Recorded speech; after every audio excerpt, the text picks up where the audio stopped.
কোনো বেচা কিনা নেই এখন যাতেই পারলে এখন বাপের ভিটে বাটে বেশি দিনাজপুর করতে হবে। করলো না, হাট কমিটি কোনো ব্যবস্থা করে নাই।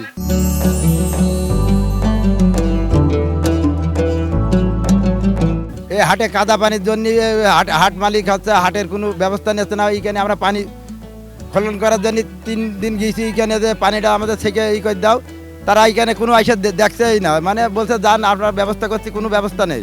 হাটের পরিবেশ কোনো ভালো নাই, এই জন্য আমাদের গরু ব্যবসা বিক্রি নেই। রোডের পরে যাদের গরু আছে তাদের বিক্রি, আমাদের মাঠে কোনো সব জায়গায় পানি, কোনো ব্যবস্থা নেই, গরু বিক্রি নাই, বুঝেছেন।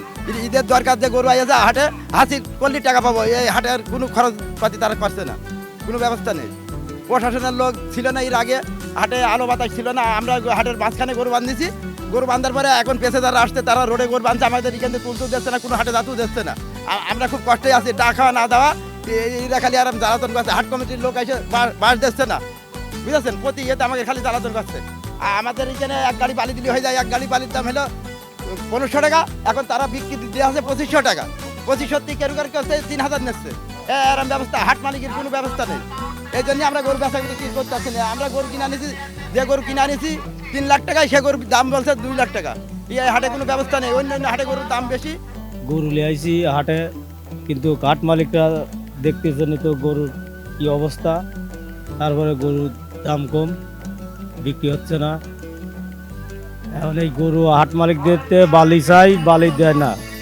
কালকে কাঁধে হরে এই পানি ছেঁচে ফেলাইছি ওই ওপার, ফেলানোর পরে তারপরে বালি চাই, টাকা দিয়েও বালি পাওয়া যায় না।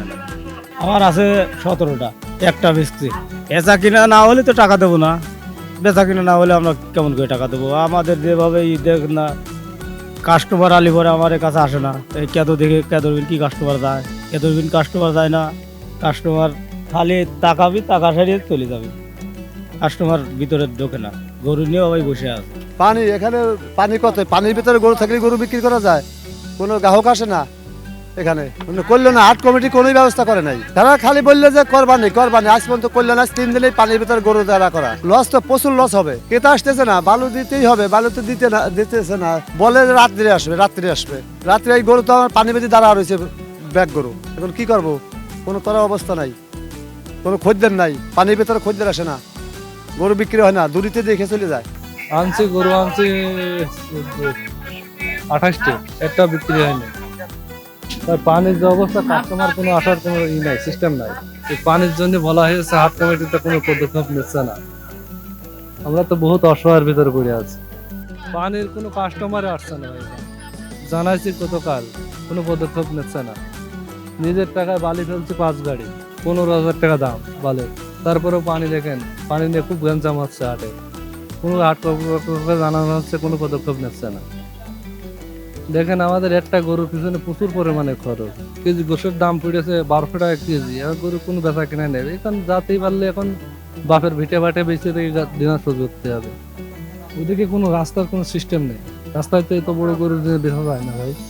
বড় বড় গরু, আমাদের গরু সব 8-10 লাখ টাকার গরু। অসুবিধা আমাদের বিভিন্ন অসুবিধে, যেমন হাটে এই অবস্থায় পানি, আমরা খাওয়া দাওয়া পাচ্ছি না, চাউল কিনবো সেখানে যাতে পাচ্ছি না। এখানে কাস্টমার নেই, এখানে কাস্টমার আসছে না, রাস্তায় পানি, রোডে পানি, সব জায়গায় পানি। এই পানি সম্বন্ধে তাকে অনেকক্ষণ জানাইছি, তারা কোনো উদ্যোগ নিচ্ছে না। আমরা অনেক ঝামেলায় পড়ে রয়েছি, ইনি মারামারি গন্ডগোলও হচ্ছে, কি করবো কন? এই সমস্যার জন্য আমরা একটা বিরাট গেম জাম চলছে। এ তো হাঁস মারলে গিয়ে আমাকে কেমনি হয়? আমরা তো সেই কুষ্টিয়া থেকে আইছি, ঝিনাইদহ থেকে আইছি, আমাকে আবার কেমনি দোষ? এই দোষ এটা আসা হবে না। এভাবে কেমনি আসা হয়? এত কষ্ট করে থাকা যায়?